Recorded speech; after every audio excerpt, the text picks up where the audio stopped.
केलावा बाजन बाजे मोरा एको ना सोहाय अमर धिया बाजन बाजे मोरा एको ना सोहाय सूरज बाबा कुछु के मरम नहीं जनानी कैसे गोड़ा लागल जाय आदित्य बाबा कुछ के मरम नहीं जनानी कैसे गोड़ा लागल जाय तिवाई घुरुमी गोड़वा लगिया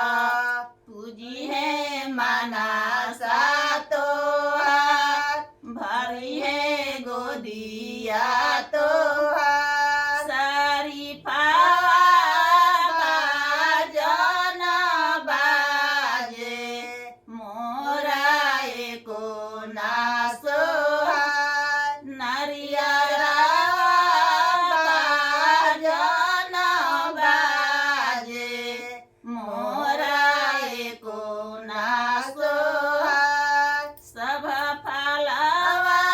बाजन बाजे मोरा एको ना सोहाय सूरज बाबा कुछो के मरम नहीं जनानी कैसे